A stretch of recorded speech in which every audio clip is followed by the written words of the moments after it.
Your host, Shoki Kanjimi and Asteria Ginger.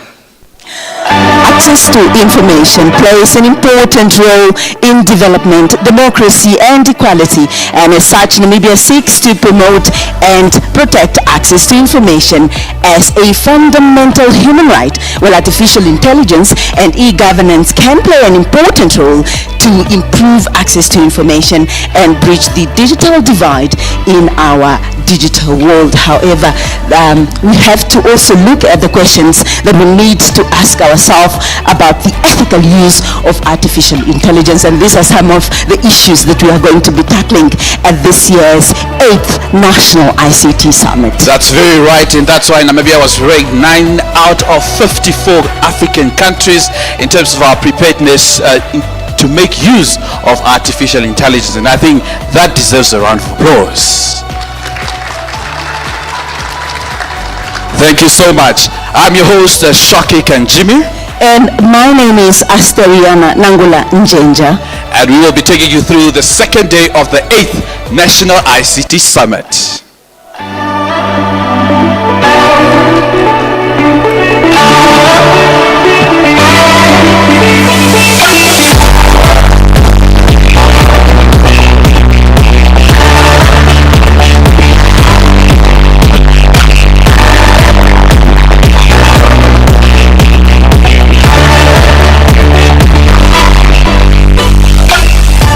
We are coming to you live from the Republic of Namibia right here in the capital, Windhoek, and we are so excited to bring you yet another day of the much anticipated National ICT Summit. Good morning, ladies and gentlemen, and welcome as we delve into the theme of this year's ICT Summit, Adapt or Die, in the digital era of transformation or digital transformation and artificial intelligence. Don't forget to tag us on your social media platforms. Use our hashtags ICT Summit 2024, Digital Transformation, Artificial Intelligence. Indeed, indeed. We will be giving away a prize to the most interactive person, the person that's posting the most, you know, your reels. Are you posting?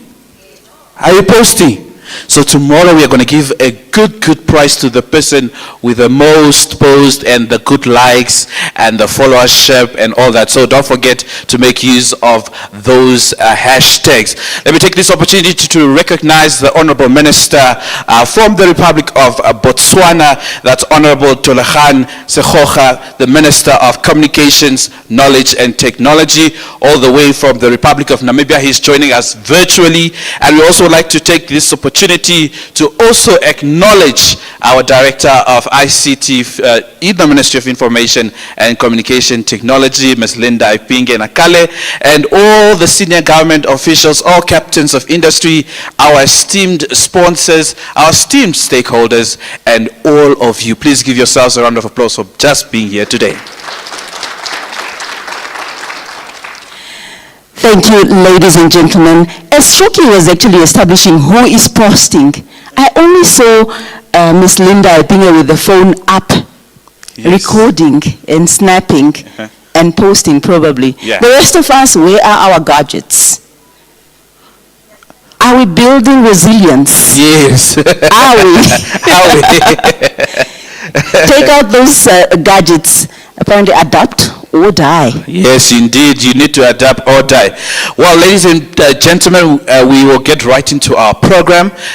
Today is quite going to be an interesting day with different presentations and panel discussions, and of course a supporting message from one of our minister partners from Botswana, who really loves Namibia, and he's here to also just talk about the digital space within the Republic of Botswana. I think that's one of the things I'm looking forward to seeing this morning.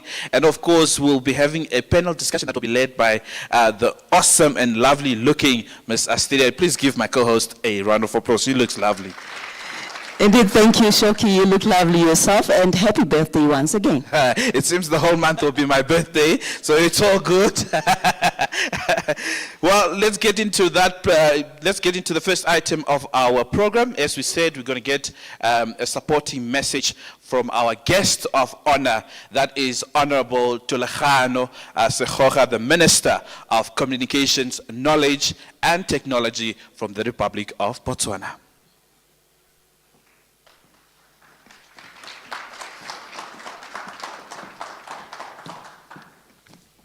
Thank you very much, Directors of Ceremonies.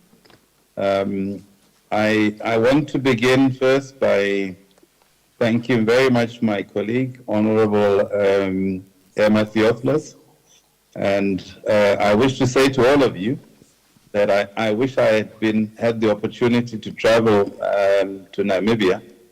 The Director of Ceremony is very correct. Namibia is very close to my heart, a country I love very much.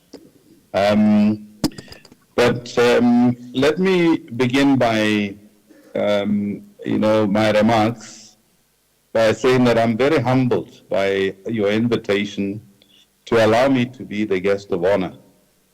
We have a lot in common between our two countries. We cherish the same aspirations, in particular the attainment of digitalizations of our economies. From the onset, I wish to state that what we have accomplished thus far in terms of digitalization forms the basis for achieving more between our two countries. And I want to take a moment just at this point, essentially to congratulate our two regulators who have been working on harmonizing and reducing our roaming rates between our two countries. Well done to Bokra, well done to Kran.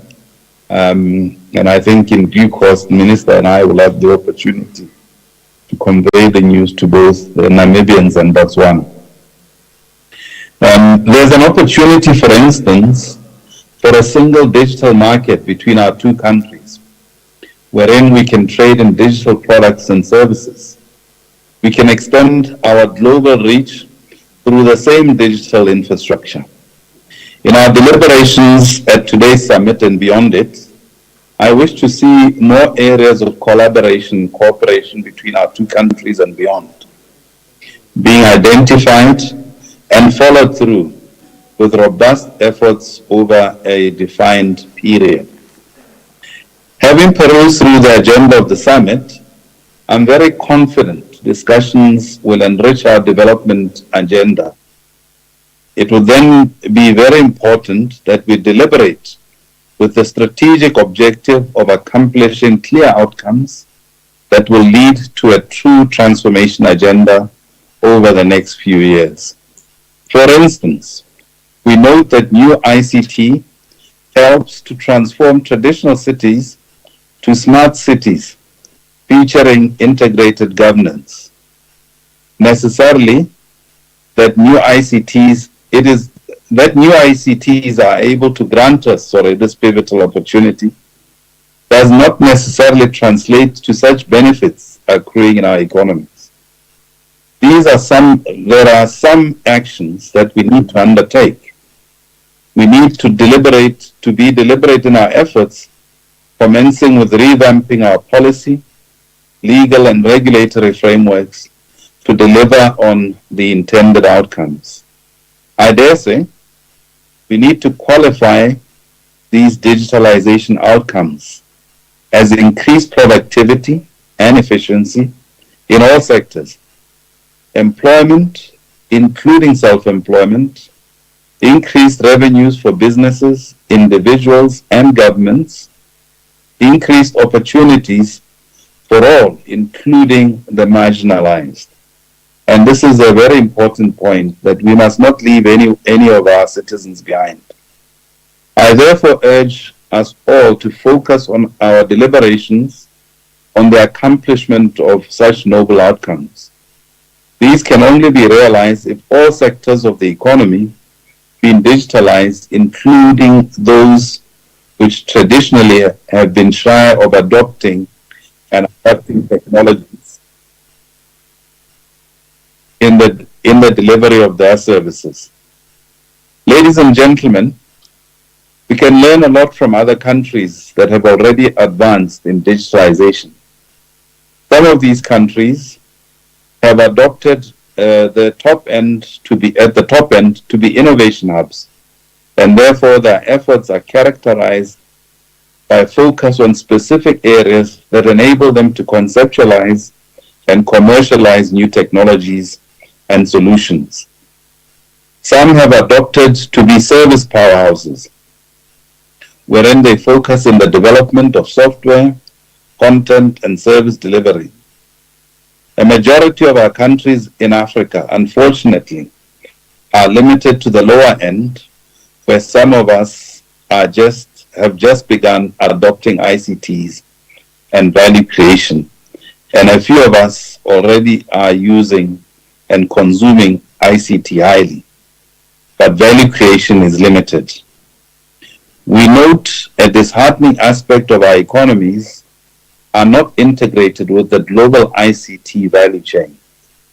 However, we can quickly convert this unfortunate situation into a positive by deliberately taking positive, specific actions within our context with the strategic intent of tapping into latent potential we have in Africa. We have the numbers, we have the resources that if we can easily position, which can easily position us to be first globally. We therefore must show ambition and zeal to accomplish this feat. Ladies and gentlemen, however, how we allocate scarce resources and finite funds is especially fundamental. Our economies are under pressure to deliver on our aspirations.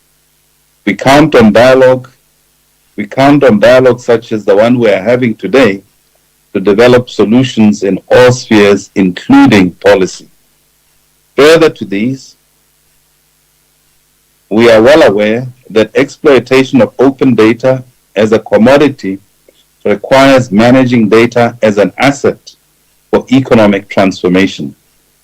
This will lead to agricultural improvement, preventative health actions, road safety, emergency response, encouragements of startups and entrepreneurs, and including identified fraud patterns in public acquisitions, just to give some examples.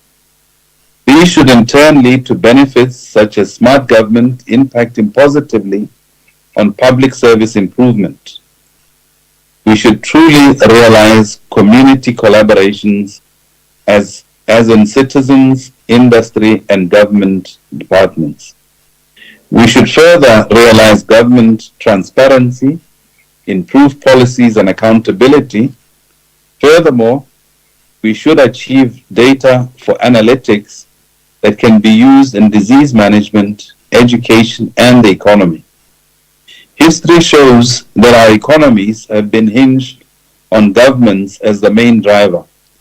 Therefore, we need to adopt policies that lead to the release of these essential data in the hands of governments to the private sector to all our economies.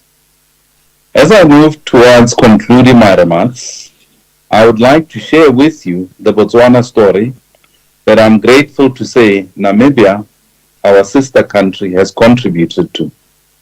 In line with our 2036 vision, His Excellency the President is driving digital transformation and mindset change to rally the nation to embrace the digital way of life and adopt a global perspective to life. Botswana has made some commendable strides in digitalization drive for the country. Notably, we have more than 4 million mobile subscriptions, 94% mobile broadband population coverage, and in excess of 16,000 kilometers of optical fiber in a mesh format connecting major destinations and including smaller ones. This optical fiber at the backbone layer is coupled with optical fiber that has been rolled out to essential facilities in all our cities, towns, and villages. These essential facilities include hospitals, schools, government offices, clinics, and the Khotla, which are a tribal administrative center. We have a program of connecting the underserved areas in our rural Botswana. This is ongoing and is done in phases. Our policy and legal framework encourages foreign direct investments. We have connectivity to the rest of the world through undersea cable systems in the Indian Ocean and Atlantic Ocean. We have invested jointly with Namibia on the landing station at the Atlantic Ocean and the transit link to our borders. These are some of the positive indicators we take pride in. We are a country you can invest in with assurance that your business will grow and bring returns on your investment. We are working on developing policies and regulatory instruments that will foster adoption of 4R technologies that include artificial intelligence, robotics, and the Internet of Things, amongst others. As I had indicated, Botswana desires not to be left behind with the advent of the fourth industrial revolution. We aim to achieve positive economic outlook through digitalization of all sectors. In this agenda, we also worry of the imminent cyber threats, and we are now catapulting cybersecurity infrastructure to protect our critical national infrastructure that our economic and social security interests are heavily reliant on. A significant budget has been put aside for essential research that is necessary to develop our innovation capabilities and capacity. I wish to close my remarks by encouraging all of us to engage in full intellectual discourse during this summit. We are reliant on you, who will be joining the deliberations physically and virtually, to bring out ideas that will help shape our destiny. On that note, it is my pleasure once again to welcome you to today's session and wish you fruitful deliberations. I thank you for your kind attention, and as we say in my home country, Nelwang Kipula, and I trust that the rain will be coming soon to Namibia. Thank you.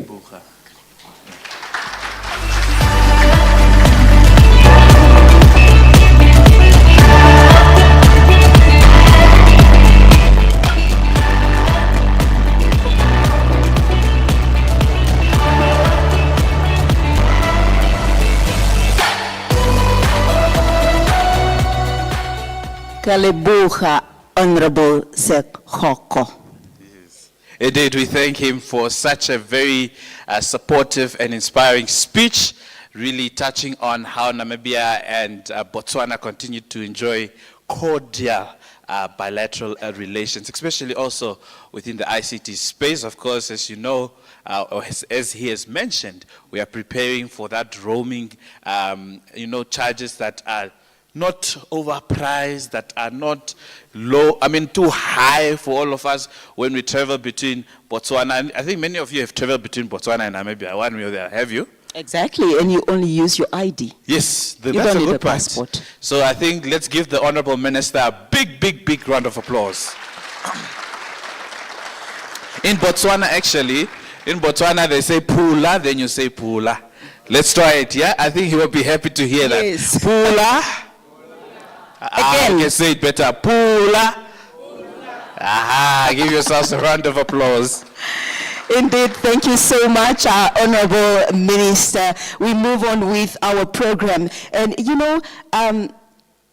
today we hear some of our leaders, or in the next few days, since yesterday, we will be hearing from our leaders, tech experts and innovators and policymakers who are at the forefront of this transformation and leading us. So someone once said, the digital wave does not wait. It either carries you with or it leaves you behind. That's why we are saying you need to adapt or die. So also the minister also touched on we need to adapt with our relevant policies to meet the ever-evolving digital space. Indeed, and we move on with our program. Our next speaker is Mr. Adolf Ndafenungo, Manager, Special Project at MTC. I just would like to establish whether he is here and he is ready. Also, while we wait and establish, indeed, he has indicated that he's here, we also like to request all the other speakers to please be close by. You can even meet us there behind. We are behind the closet there waiting for you. All right, especially Mr. Zakaria Ndandi, Mr. Johan is already here. I see him is here.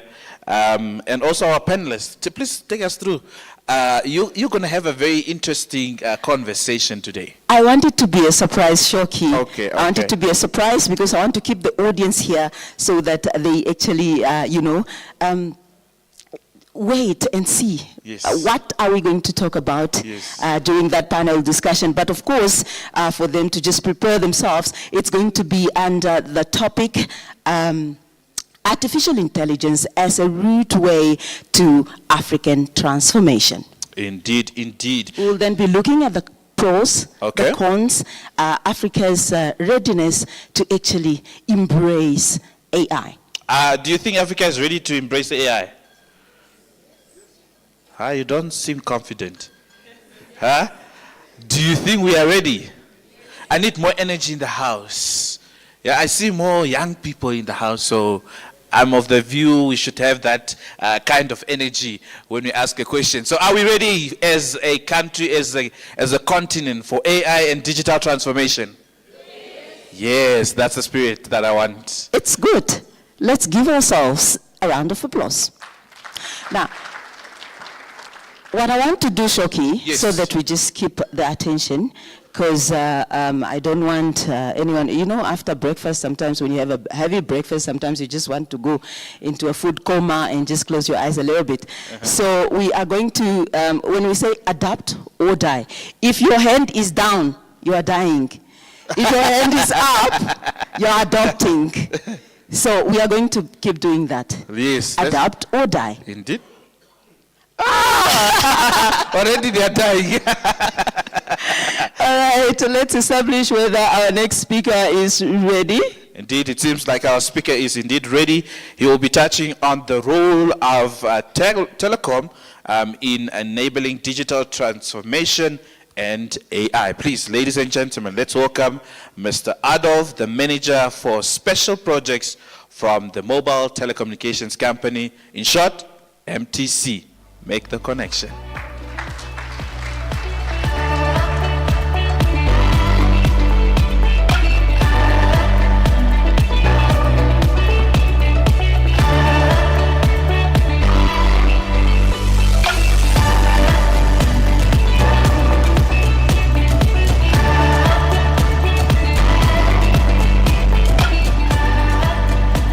Good morning. Apologies for being delayed. As indicated, my name is Adolf. I'm the manager for special project at MTC, and I'm going to take you through the presentation that covers the role of telco in enabling digital transformation and artificial intelligence. Now, I think we are lucky today that we have a Namibian-owned telecom company that managed to provide close to 100% population coverage. So the issue of adopt or die, I think as Namibians we are safe in that aspect. Yeah. So the content of the presentation is, I will touch on the introduction, then I will look at the telco and digital transformation, some aspect of digital data analytics, enabling AI applications, few case studies, challenges and opportunities, the future outlook, and then from there we conclude.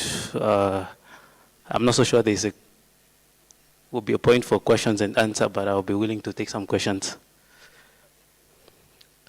So, introductions, an overview of digital and AI. So, digital transformations, it's a rapid advancement in technology.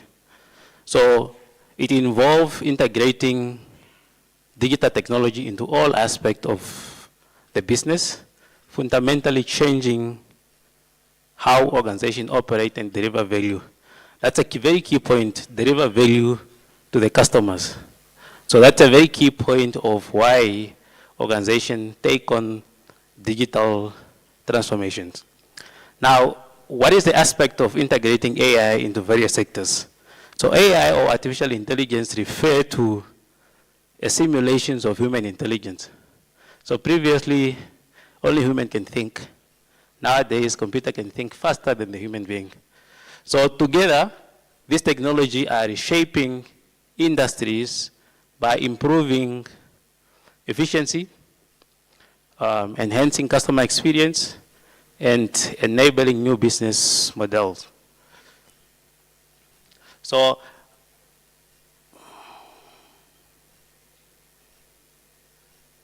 you can see, does it point? Okay, it doesn't point. So you can see the evolutions of technologies. I think when I look at the room, I think most of those that are here, they can remember the first phone that used to be here. Yeah, so today we are talking about 4G with the first generation of LTE technology, which is about 100 times faster than the initial technology when we initially adopted mobile technology in Namibia in around 1992, 1994. So the next point is, what is the important role of telco in the digital era? So first of all, we provide the backbone infrastructure. You are all on your devices today. There are people that are streaming this event, and it's a telco that made sure that you are able to view and see the content that you have delivered on your device today. So in summary, telco provide the backbone for digital transformation by offering essential infrastructure and services. We build the towers. We also provide you the capability that you are able to use voice, SMS, and the internet. So they enable that connectivity, the data transmissions, and support emerging technology like Internet of Things and artificial intelligence that we're going to discuss today. So without the robust telecom infrastructure, the advance in digital transformations and AI will not be possible, unfortunately. So, telco and digital transformations. So, the first point is really about infrastructure. So, the capability to provide higher speed internet and 5G networks. As a telecommunication company, we are evolving into providing with 5G very soon. So essentially, for modern digital services, 5G networks are revolutionizing the connectivity with faster speed, low latency, and the ability to connect more devices simultaneously. So with 5G, we anticipate that we are going to be able to make sure that you have your device connected, your fridge, your microwave, your aircon, your curtains, so that by the time you open the door of your garage, these smart devices will then trigger that you are entering the house. I must switch on the aircon so that when you enter the aircon, the living room temperature is controlled. I must open the curtain and all these things. So with 5G, we are then anticipating that we'll be able to provide such capability. So furthermore, telco and digital transformations, we are going to look at the capability of cloud computing. With seamless connectivity, as I've indicated, we play a vital role in connecting Internet of Things devices, enabling smart homes, smart cities, industrial automations. So yesterday I gave a presentation on smart partnership where we covered smart city, the capability to basically automate traffic management. So those of us that stay in Katutura and other areas that are impacted by the traffic, you normally see the congestions. So with smart city, there are then technologies that allow to automatically detect which part of the traffic lights have more cars, so that it then automatically navigate and changes the green, red lights depending on which line have congestions. So those technologies are there, and other countries are using it. So cloud services. So telco provide cloud services for business, offering a scalable services in terms of storage, computing power. So there's no need for institutions, companies, homeowners to invest in higher performance computers or servers. You can as well buy those infrastructure that are stored in the cloud, and you can access them anywhere, anytime, whenever. So the other part is our capability to provide data analytics with a population of 3 million, I believe now, with the latest census. And as MTC, we are covering about 95% of that population coverage, taking into account the connected device of about 2.3 million. You can just imagine the number of the volume of data that is being generated by all those devices and the interactions with the MTC networks. So we need to build the capability. So we have built the capability to handle very large volume of data. We analyze that volume of data to gain insight so that we are able to improve services and understand the customer behavior so that we are able to then develop a personalized product and also optimize the network so that it's able to handle these volumes of workloads and traffic. So the other part is also real-time analytics for informed decision-making. For instance, like today we are gathering here, this venue is normally not this full. So the fact that you are able to pick up that there are more devices around this area, we are then able to scale the tower that is covering this area real time so that it's able to accommodate the number of devices that are here. One of the elements is also the enabling of AI application in our operations. So this is entirely to enhance customer experience. So customer experience is all about personalizing services. Imagine if you are calling our contact center, and as you are interacting with this chat box, it's more personalized that it's even able to mention your name, it's even able to mention your date of birth, and all other things that you do.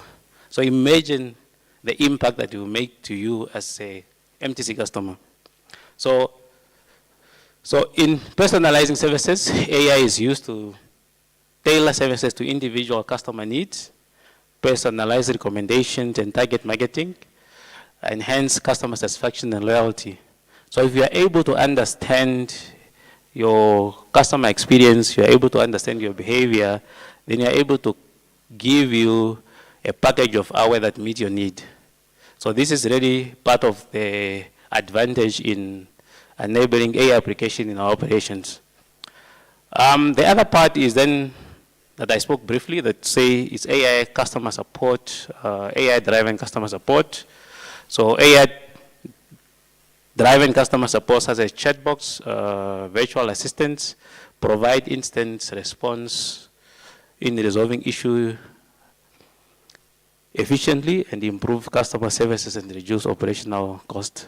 So today we have a call center that's man of about 150 agents that rotate to make sure that they are covering you 24/7.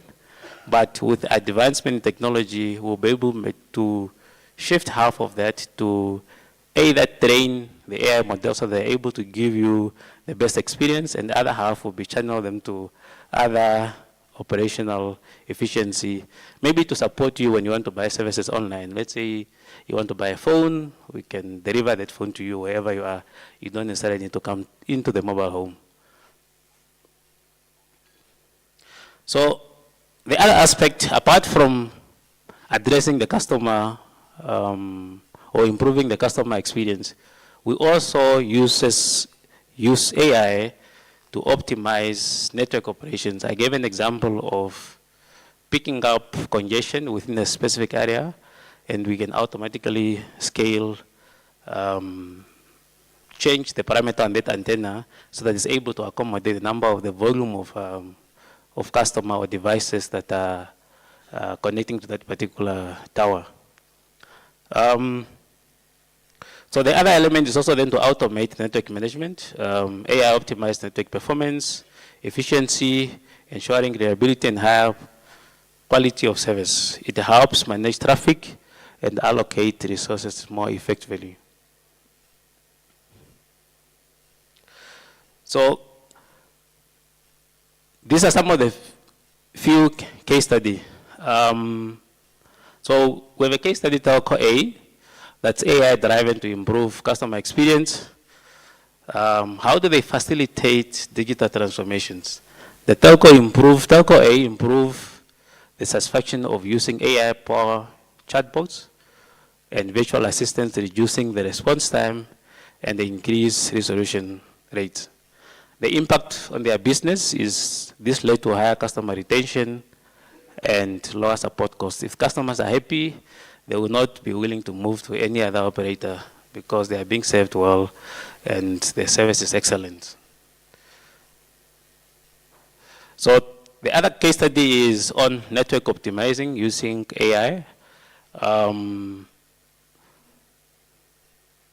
So they did enhancement on network reliability, performance through AI-driven predictive maintenance. So already they are able to detect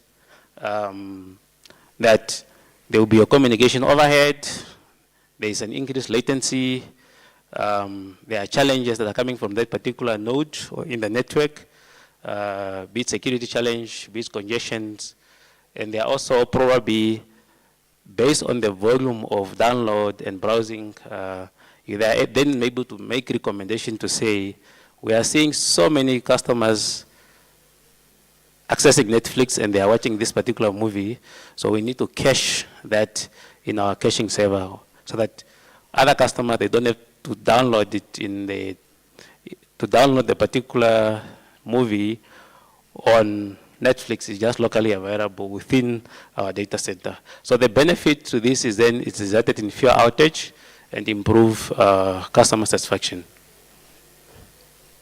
So what are the challenges and the opportunities? So one of the main challenges is security concern, particularly related to addressing data privacy issues whenever AI and digital transformation is involved. So as telco company, we need to make sure that we comply with the data protection law. We have relevant data encryption and security measures. There is transparent and consent to how we deal with the data and what we do with them, what do we do with it and how long do we keep it. Our employees are trained so that they understand the type of data they are dealing with. and they are also aware of the impact of any breach in this particular data. So this is really one of the challenge.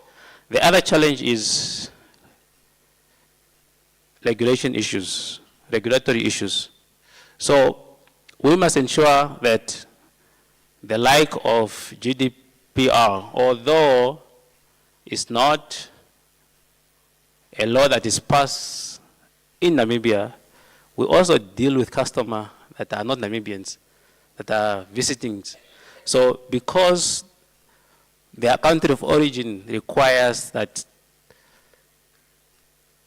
telecommunication company and technology company adapt or comply to this law, we are also then forced to put in measures to make sure that you're in compliance. Otherwise, this customer will not be able to sign up with us.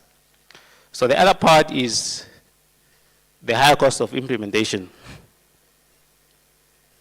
So it's very expensive to adapt to new technologies. So the financial challenge of adapting new technologies includes the cost of infrastructure upgrade. The previous slide, I've indicated how we have evolved from 1G, 2G, 3G, 4G, and now transitioning into 5G. So throughout all those transitions, we don't use the same antenna, we don't use the same transmitter, transmission line, we don't use the same network monitoring or network support systems. So all those, whenever there's a new technology and we need to align to it, we also need to consider the cost of upgrading to that new technology. In most of cases, is very high. Now, we are also forced to keep all the other technologies because customers don't change to the new technology as the technology is changing. There are still those that are using Kamagochi. So we are now forced to keep that network that supports the Kamagochi online and still be able to offer you 4G. You can just imagine the volume of infrastructure that you have to maintain. So, although there are challenges, there are also opportunities. One of the bigger opportunities is increased revenue stream. So, digital transformations and AI open up for new business model and revenue streams. Further to that, it enhances customer loyalty because we are evolving with time. We are not stuck in the old ages. We are able to give you the technology when you need it at the right time, at the right cost. So what does the future outlook look like? So there is already research being done on 5G. And mind you, we still did not implement, although we did a trial for 5G in Namibia, we did not implement fully roll out 5G. But other countries are already discussing the implementation of 5G. Further to that, there are also now a concept of edge computing. Edge computing means that, I'm not so sure if you guys are aware that if you are in Oshakati and you are making a call, that call have to go all the way to Windhoek, be processed and back to you in Oshakati so that they are able to make a call. Now, with edge computing, we are able to process that data and allow you to make a call locally within your metropolitan or local within the towns. So this is really one of the advantages that comes with edge computing, that you don't necessarily need to send all your traffic to our data center in Windhoek. We can process that traffic locally within the metropolitan, and you're able to communicate seamlessly without any impact. So that's really one of the things that bring data processing closer to the source, reducing latency and improving performance.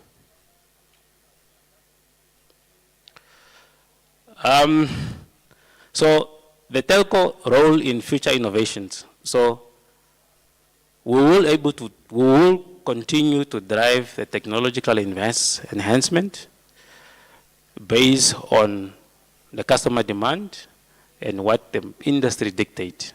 So we will continue to drive that technological investment. We will continue to provide you 5G, 6G, or all other Gs that are going to come in the future. So we also continue to make sure that there's a seamless integrations with this emerging technology to ensure that there's seamless connectivity. You are able to sit here, have access to your CCTV camera at home, open a visitor, or open your garage door, or your whatever that you want to do on your device at your fingertip. So in conclusion, we believe that telco play a pivotal role in driving digital transformations. Without the telecom industry, there will not be digital transformations. There will also not be AI advancement. We give you the connectivity, we give you the services that enable you to use this particular technology. Further, there is a necessity need of strong, reliable infrastructure to support this digital initiative. So there's a need for us to build more fiber networks so that we are able to give you the capacity and the bandwidth requirement that you require so that we can do everything on your mobile device. So please do allow us to remove your interlock. So we'll also continue to evolve and provide more integrated digital economy or ecosystem. So we'll continue to evolve until make sure that you are making use of a Kamagochi even when you shift to 4G. So we'll still be able to maintain that integrated digital ecosystems as the technology evolves. We are also not, what is the word, spared by the adapt or die situations. So if we don't evolve, we will as well be impacted by the like of Starlink. I know most of you are excited that Starlink is coming. You need to take into account that when Starlink comes, a few jobs will be lost because the number of people that you employ based on you guys, the number of subscribers that you have, if you shift to Starlink, then you're also able to shift some employees out of the company since you are not there you are not there so they can support you. So these are some of the items that we need to consider as we innovate and adapt to new technology and market demands. We also have disrupting technology that are also coming to disturb our market share and hence impacting our ability to then make profits so they're able to grow. The other element is really to form partnership. As much as such happens, Starlink, it will eventually have to come. We also need to form partnerships so that when Starlink comes, we have other ventures that you are able to make money from so that they are able to make up for the revenue that you're going to lose over this new entry in the markets. So by doing that, we'll be engaging into partnership with its other institutions so that they are able to provide custom-made solutions like the banks, the municipality, for smart city, and others. So we'll also continue to focus on the need and the experience so that we are able to drive the future success of the technology landscape in the country. So I think that's the end of my presentation. Thank you very much.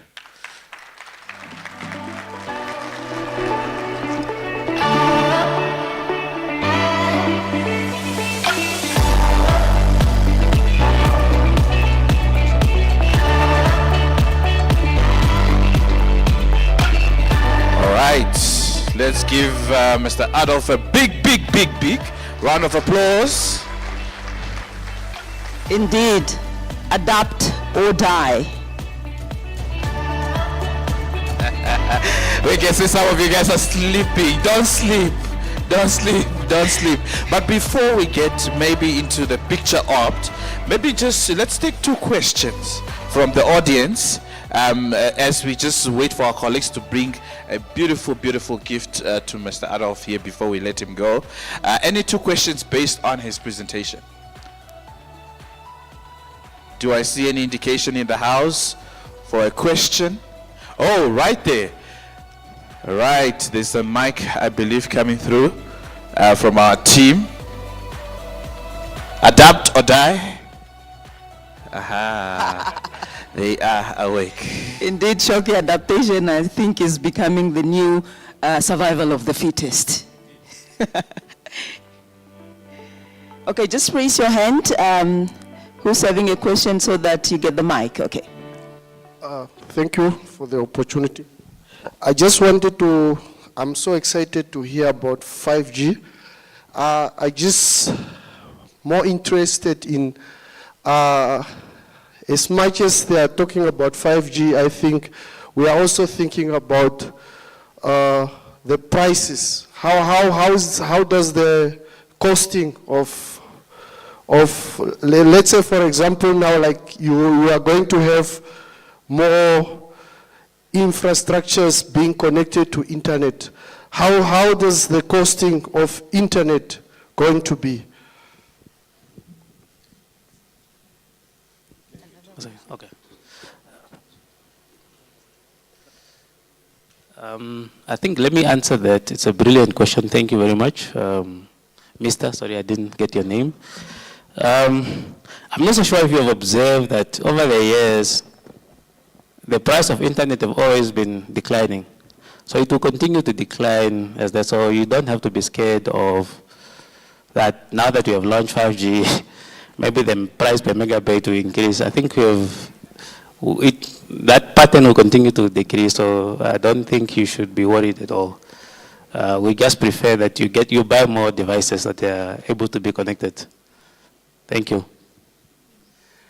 Good morning. My name is Elise Peterson. I'm very senior, so we're coming from the time of telex machines and. Sorry to interject, ma'am. May you please stand up so that we see who's giving us or who's posing the question? Thank you. I don't want to do that actually. Can I remain seated? Thank you very much. My name is Elise Peterson. I think everybody can hear me. I'm coming from the time of telexes and faxes, long before these guys were born. And, but I must say, in 2012 already, I've seen a lot of AI. I mean, AI is something that we've been using since a long, long time ago. It is not something new. I just hear the buzzword AI, but we've been using it since I can remember. I can remember I was on a cruise, for instance, many years ago. And already there, if you order a drink, the robot would bring your drink, and you would just swipe your card at the end of the day. That's AI. So I wonder, how do our youth have to position themselves? Since those things it's already here.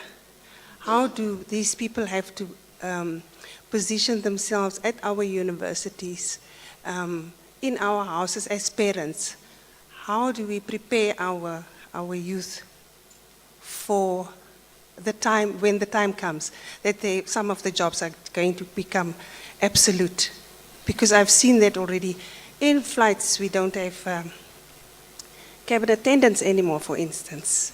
You know, the food is coming from the top. You just order it and it's coming, and it's... So those jobs will become obsolete.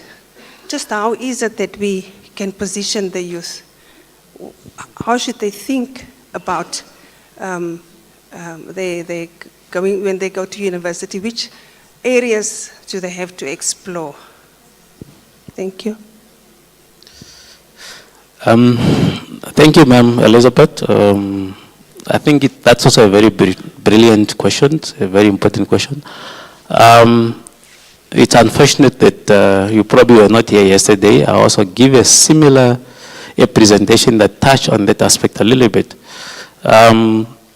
So today I briefly spoke about partnership. So there need to be some sort of collaboration between the industry and the academia so that we change the way our education system deliver value, so that we get the graduates that are fit for the technology or fit for the market. Now, at MTC, I'm not so sure I've been following the news, we have two things. We have done two things.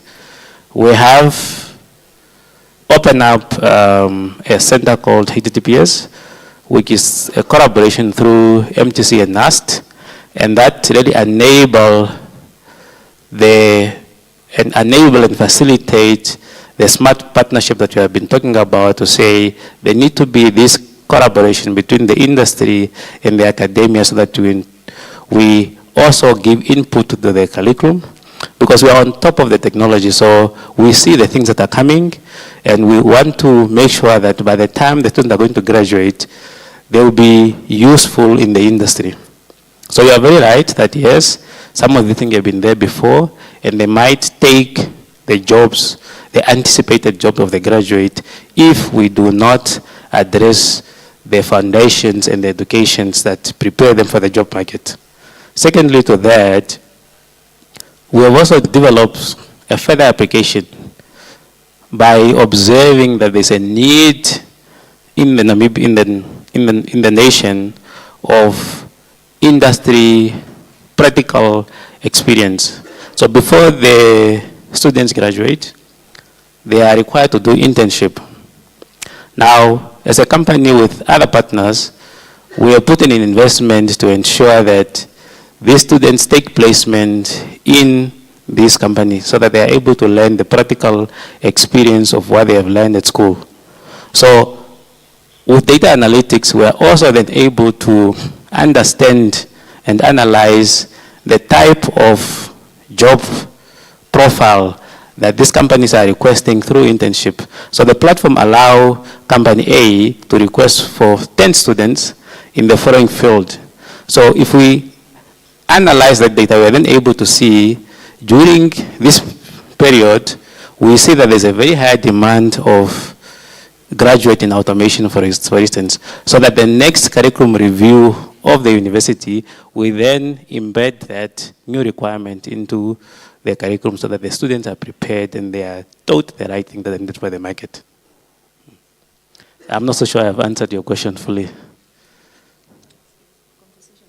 Yeah, I think it's really one of those conversations that continue, that require a multi-stakeholder engagement.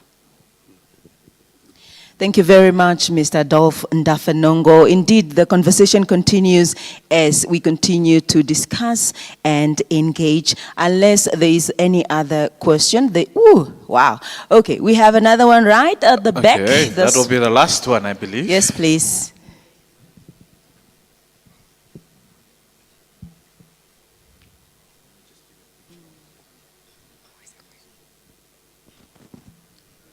Good morning. It's Raquel Kananjebo here. Okay, in terms of social responsibility, how is the MTC digital transformation strategy intend to close the gaps that Namibians experience in terms of inequality and dispensements of technologies and infrastructure for us to ensure and build a resilience and ensure long-term sustainable growth?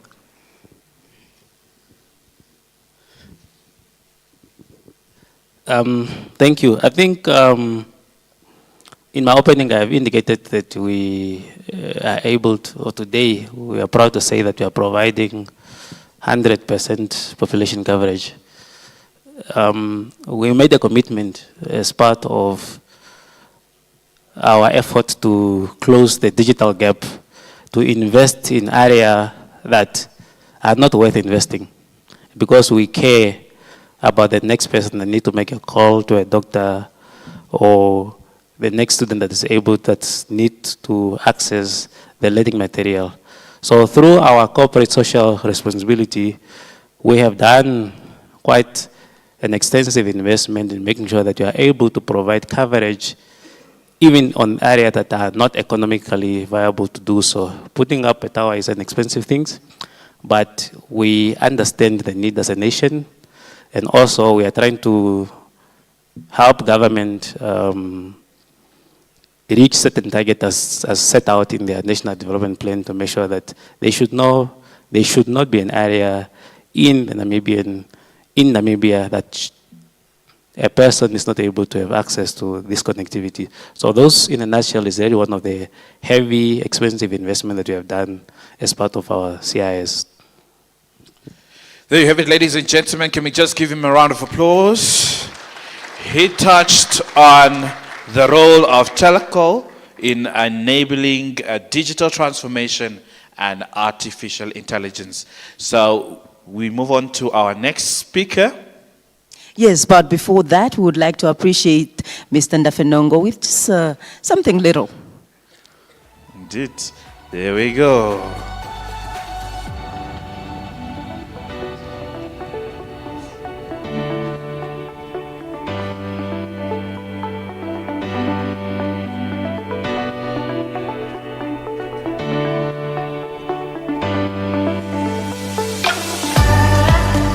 Thank you so much.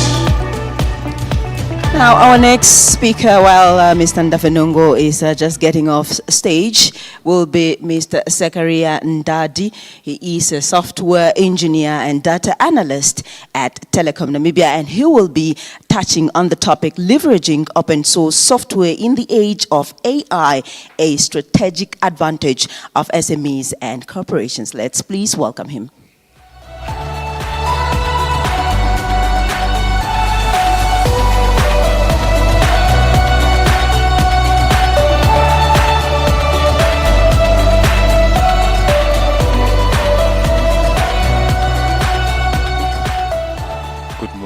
Good morning. As you heard, my name is Zakaria Ndadi, and I'm here to speak on open source for corporations, SMEs, and even governments. We're going to start off with some simple case studies. This is UniSuper. It's an Australian company that lost all its data. It's a multi-million-dollar company that lost all its data because what it depended on lost it too, which was the Google Cloud. That was a big story. So imagine GIPF losing all its data on its clients, so meaning some of these people are not able to get paid in the long run. Example 2 will be CrowdStrike. This was a huge scandal. Servers, banks, and airports were off because of this one glitch. They updated their system and everything else died. Second, we have Microsoft. I'm sure most of us are at a certain age where we grew up knowing what CDs are, floppy disk, and so forth. Back then, we could have bought the product and you have owned your own products, but now we have to subscribe to everything, right? Every other month, they bill you, they bill your company, individuals, companies, and I'm sure the government as well, because you have to cater for your employees to have the required applications to run your business. Fourthly, we have Adobe. Another scandal. They were charged for improper practices.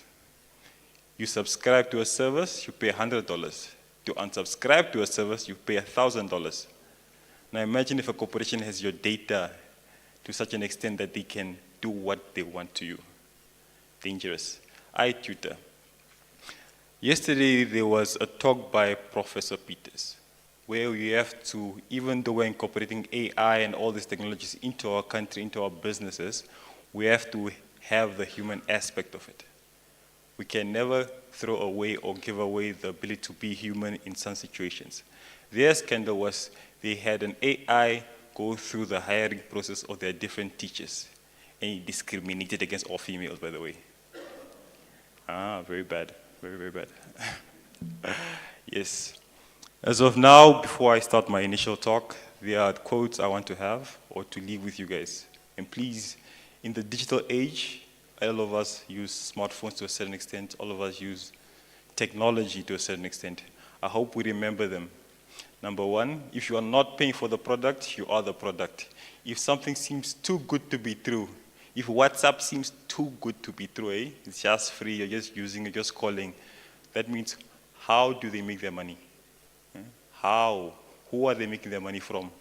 That means you are the product, your data. Like the previous speaker said, 5G is coming, then hopefully 6G, meaning they're increasing the bandwidth of data they need to acquire and to transport. More data is being generated, and what is that data? That data as of now is power. Don't forget this. Sometimes you win by not losing. Corporations especially. If you have a budget, you are paying for something, you have more expenses. If you reduce your expenses, you make more profits and you can strategize and relocate those funds to other parts of your organization that needs it. Your products are only as good as your marketing. Dangerous, right? As of now, this is a mic, very cheap. Hey, I'm a liar, might not be cheap. This is a mic of a certain value. If I was to market this and say there's an AI in this value substantially grows. Just because it's marketed as AI doesn't mean it's always AI. Very important. Garbage in, garbage out. As I tutor group, right? You feed the technology something, it will produce what you fed it. Irregardless of how it is, as of now, that's how technology works. If you put in trash, it will output trash. There are two different types of software. There's open source software. Many of you have dealt with open source software and you might not know it because the marketing is not as big. Industries are built, websites, servers, these are open source, or most of them are open source, or powered by open source software, right? When you get such a software in your business, you have control over everything. Customization, your data, especially your data, which is the most important part in technology, guys, data. It builds everything. And how important is your data to you? Then there are proprietary software. These are software that we buy, we cannot change, we do not know what happens to it as well. So example, you host your data on a cloud, right? On a someone else cloud, you only have so much control over it. If that company decides today, I will increase my price to $1,000 US, what are you gonna do? Many of us have iPhones and Android phones. We put our pictures on Google Cloud, iCloud and stuff like that, right? You pay a certain subscription for extra storage. If that company decides today, now instead of $200, I'm gonna increase it to $1,000. I keep saying 1,000. $1,000. What's gonna happen? If you do not subscribe to it, all your data is gone. And that you are held at ransom to some extent. Advantages of integrating open source software into your businesses. Cost management, it's cheaper. It's way cheaper than buying or subscribing to something every single day. Scalability and flexibility. It might be a term that's used usually in tech. As you grow, you want something scalable, right? As you grow, you have more employees, more customers, you want whatever technology you're using to grow with you. Example again, I hope there's nobody from Microsoft here who's gonna, catch these hands. But if you have 1,000 employees now, you pay, example, $7 per head. Once you have more employees, even though you're using the same system, same software, you have to increase to 1,000 more. And that's how it works, and that's how it will keep working. Security and data governance. Yesterday as well, there was a talk by the director, Ms. Nakale, about the data strategy on how to protect Namibia as a whole and organizations and their data. And that's a big thing.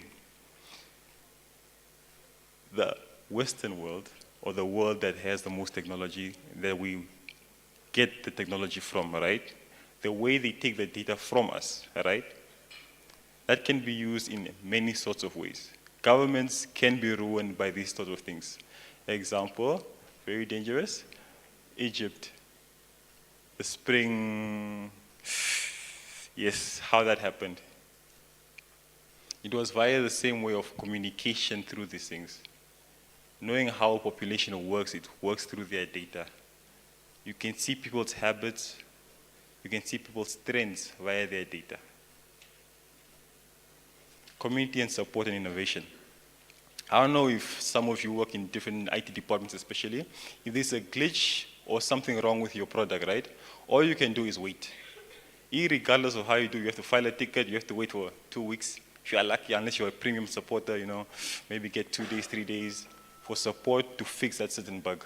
But with open source, because you are hands-on, you have all the control. You can change it, customize it, it's your own. Making a sandwich is very nice. I can put all the thick butter I want, all the thick jam I want, but if I go to a restaurant, my boss said, or the chef said, it's just this one layer. And it's the same concept. These are the alternatives to what we know, what is really marketed, and what we don't know for organizations. Mac OS, Windows OS. There was a trope or a meme, very sad, but it was true. Man burned down his car, and his quote was, "They are monitoring my life." Yes? Not pointing hands, but yes. Some operating systems, they do this, and they'll come with a guise of, no, it's for feedback and so forth and so on. But whatever you do, imagine the CEOs of big companies mute their mics, put filters or stuff like that on their cameras. Why? Hey, somebody's monitoring something. Alternative is Linux. Linux is the biggest server OS there is. Most applications are run on Linux, by the way. And there's Linux for users as well. We have Microsoft. We all encounter it, right?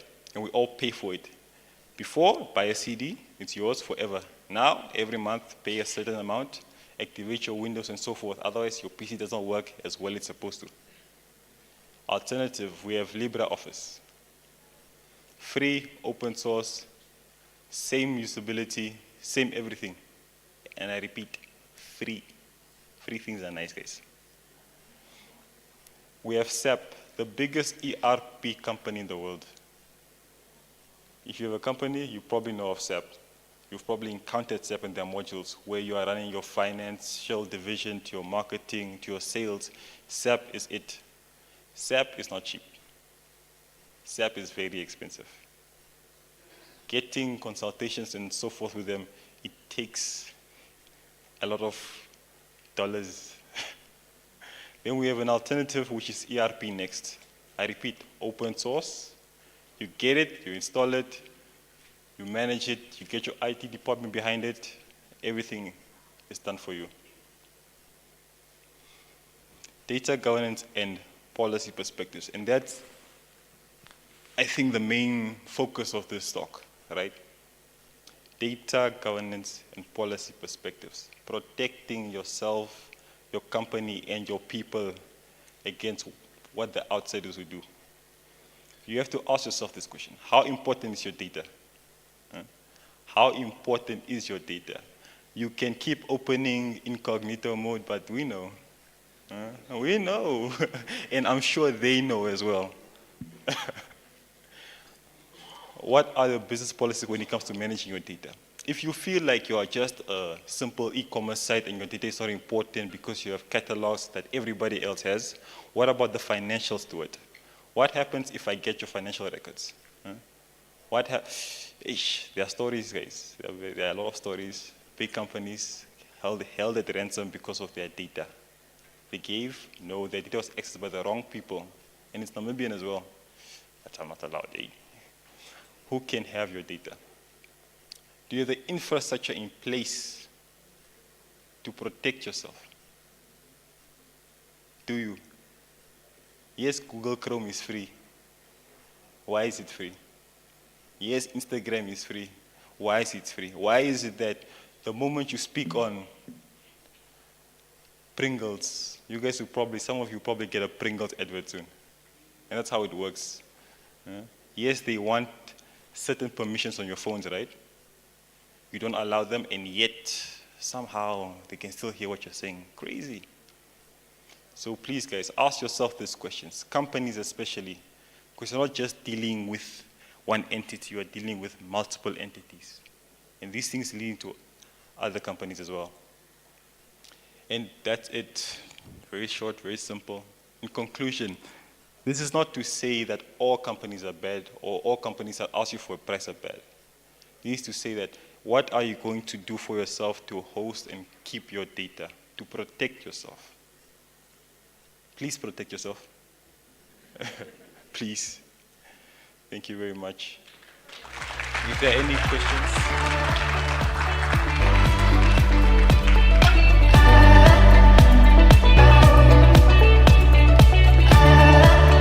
All right.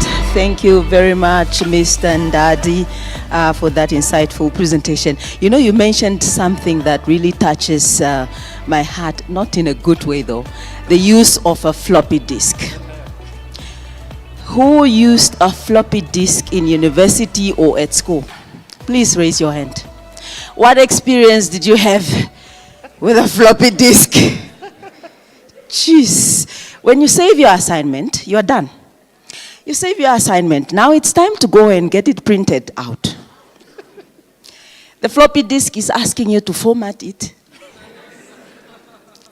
And the computer where you typed it, it's used by so many people. You might not find it there any longer, so it's just there in the floppy disk. I have a bad experience with a floppy disk. Yeah, but anyways, we move on. So we did establish how old you all are in the room by that question. Nevertheless, ladies and gentlemen, also one interesting thing that was touched on is us safeguarding our data. Data is the new gold, they say. So we need to find ways of how to protect our data. So, we're going to hand over something special, something good, or do we allow for two questions? Maximum 2 questions, Two questions. please. We're running a bit out behind time, so we'll allow for 2 questions because today we want to make it a bit engaging for our esteemed audience. There's a question right at the back on our left side. Please just speak into the mic, and please, if you may stand up, you introduce yourself, and then you get your answer. Morning, everyone. Erivan Brit is my name, and my question is, how do we protect our data? It is scary. Your presentation was perfect. However, the question still remains, how do we protect our data? Thank you. That's where the cybersecurity comes in, right? Number one, it starts from top down. Government policies enable or disable how much of this data they can get. Then it trickles down. As a user, let's say I'm a random person, right? Like I said, how important is your data and who are you willing to leverage it to? These are all questions because at some point, irregardless of how you want to think of it, your data will be gotten. But what type of data? Sensitive data? That you have to keep somewhere safe, eh? And that's why, hey, this is a huge discussion, man, because like Shoki just said, it's gold. And people always have the trope like, no, it might not happen to me. My data is not like, who am I? I'm just a guy, just walking here. Why is my data so important? But at some point, the internet is unforgiving and does not forget. At some point in 10 years' time, you might be the next runner-up for president, and your data is there in the world, and we know what you said and what you did. So it depends so our thing with protection is look or find what type of data you are willing to get let access, because irregardless of how we can try, it will be accessed, because we use their services irregardless. Any other question? And these are some of the questions that we're also trying to get answered at this year's ICT Summit when it comes to data protection. Please go ahead. Hi there, Reuben here from ONL. Just a quick question. Why do you advocate for open source applications that are free, but corporate applications, but not corporate applications that are also free? If it's free, what do you pay? Because you said if you don't pay, then you are the product. So what is the difference?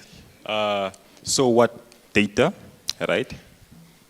Data is sold to marketers. Very important. Notice that, right? Like I said, that's why adverts are made specifically for you. The more you browse, like simple things like, example, TikTok. Scrolling on TikTok, the moment you pause, even for 2 seconds on a video, that's captured. That means they know what you like. What's going to happen in the next 4 videos? You're going to get the exact same thing. And after that, as you see, as a user, I'll say it's bad. But as a corporation, on the other hand, I wouldn't say it's bad. I buy your data, right, in the demographic of Namibia. I see what these people like. I see what they like. I see what they watch. I see what they comment on, right? I get that data and I create marketing campaigns specifically for that data. And sometimes it cannot just be selling a product, it can be propaganda. Hey, let me not go there, but yes, it can be propaganda. These are topics I don't want to touch. That's how it's used. Well, there you have it. I think in essence, basically we need to protect our data in all possible ways. I think we are in an era where your information is so critical, and how you use it. If you are using the same password for all your platforms, how secure are you? Yeah, that's why we continuously run those cybersecurity trainings. Do you know about them? Huh? Let me see in the room who knows about the cybersecurity trainings held by the Ministry of Information and South Essential IT. Aha, very few, so it's scary. But you know what? During the course of this summit, we're going to launch something interesting related to the cybersecurity space, because it's still relevant and it also touches base on how we protect ourselves and our personal information. Also, don't forget, the minister mentioned something very interesting, that our data protection bill is close to becoming an law. So we are soon going to regulate how people are using our personal information. But with that said, let's give something special to Mr. Zakaria for such a great and interesting presentation.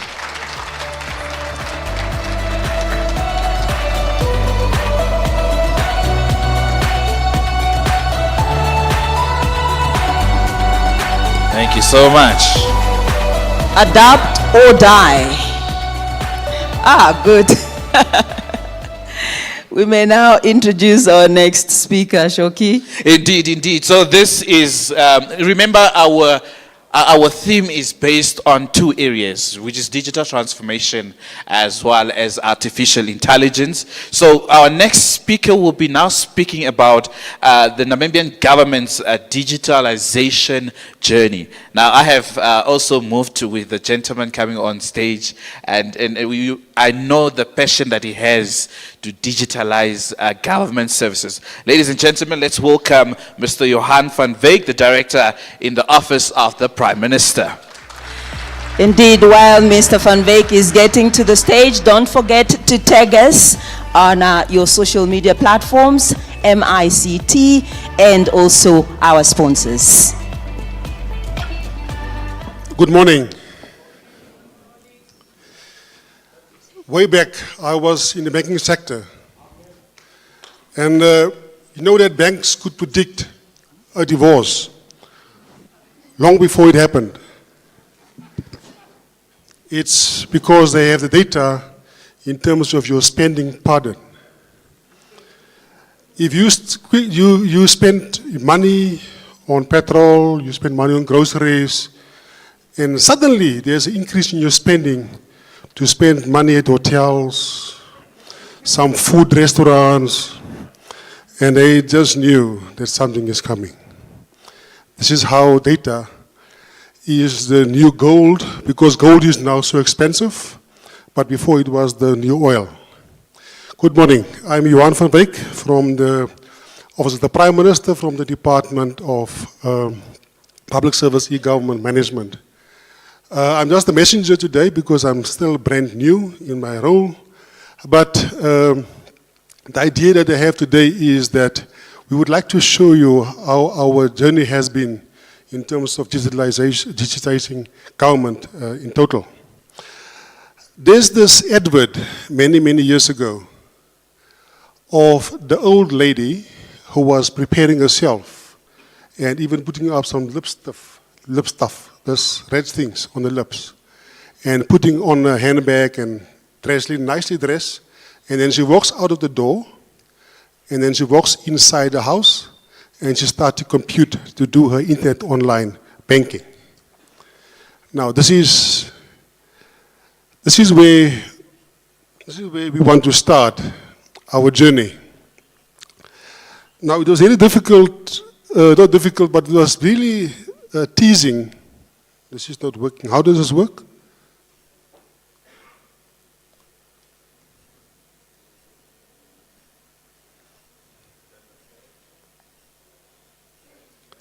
Do I just press the middle button or the top button or the back button?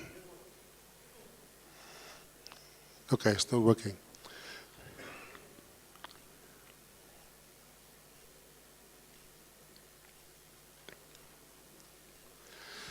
Anyway, for government, the Namibian government has been on this journey. And you know, for every journey that you plan, you must have a destination. And we started the planning of our digital journey many years ago. I will shortly show you on the slides how that evolved. But I think it's important that we also appreciate in terms of what government has been doing in terms of developing the frameworks and also developing the policies to enable us as a government to make sure that we can prepare ourselves going forward on this journey. Now, we all know that they talked about the floppy these days. We actually forgot the word floppy. Then there was a stiffy, so there was a lot of other buzzwords many moons ago. And if you look at my hair, you might see that. I'm from that age. But that was the one and the zeros. I'm just trying to get my thing working.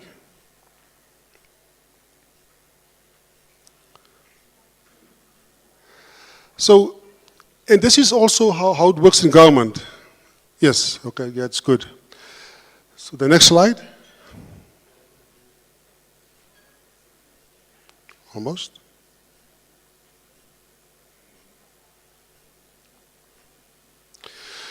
Good. In terms of our alignment, in everything that we do in government, we align ourselves with Vision 2030. And I would like to tell you that Vision 2030 is actually a very great document. And it's a document that basically tells the nation really what to do as well. We have also NDB 5, very soon NDB 6. In government, we also have the IT policy for the public service. It was revised in 2017 and approved. Then we have the e-government policy for the public service. And then the e-strat plan. Now, the e-government policy for the public service in Namibia was developed and launched in 2005, 19 years ago. And it's still in use, it's still in play. And in 2014, we developed the strategic action plan for the public service to accelerate some of these things. But we will show you very soon on that one. Harambee 1 and Harambee 2 was basically there to just make sure that we accelerate the implementation of e-government services. And then we have the Office of the Prime Minister strategic plan that deals all of this. The mandate of the department where I come from is basically derived from our IT policy in terms of the provision of public service e-government management. And we are supposed to coordinate and assist with the development and implement e-government projects across the public sector. As I indicated to you, in terms of our e-government policy 2005, and also our plan 2014 to 2018.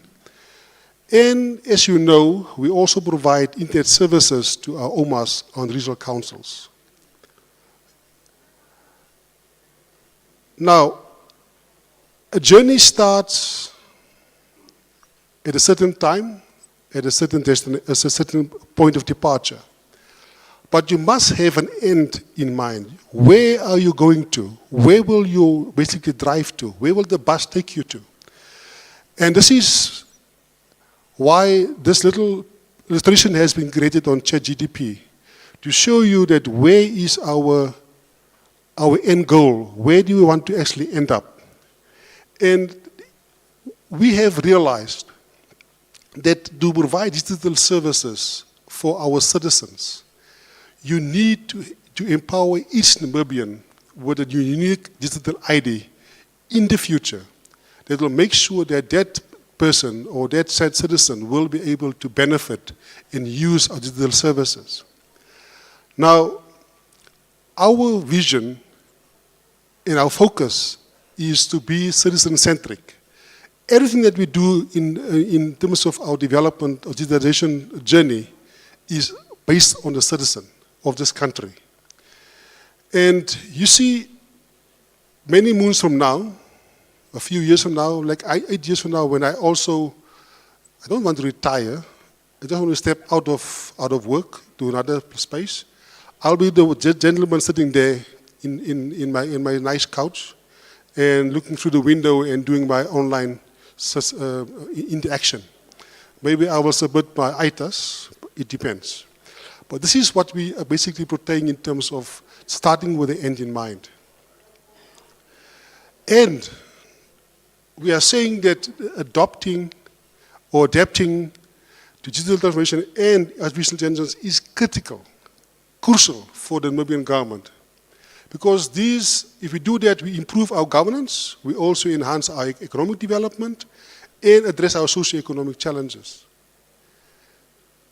Because this enables us to improve our efficiency, to do better things, to streamline our services, to grow our economy. Now, some people say, yes, AI will reduce the workforce. I will tell you that we will innovate, we will be smarter, and we will do other things, and those things that we do will create more investment and will create more jobs and boost our competitiveness as a country, not just as a society. We will also look at infrastructure. We have all the speakers these days have spoken about infrastructure. But the issues for us, for government, is also to improve our transparency in our governance. Because technology do not discriminate. And it makes it so much easier for us to be transparent. So what we're looking forward, we know that corruption is of the day. But we know also that once we start to record transactions and the data that we get from there is one, this will make it a bit more better for us going forward, to be accountable. Education and skills, it cannot be overemphasized in that one. Namibia need to find his place or her place somewhere in the world and need to compete in the global economy. That said, we cannot just be in isolation because then we might not stay competitive and not be able to compete in money. And very important, colleagues, social inclusivity. These platforms that all of us has been talking about needs to make sure that all of us, every individual, every Namibian are basically able to use that services.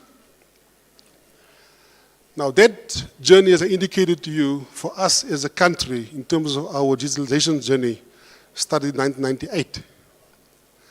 And in 2005, I indicated to you that we launched our e-governance policy, and then our plan in 2014.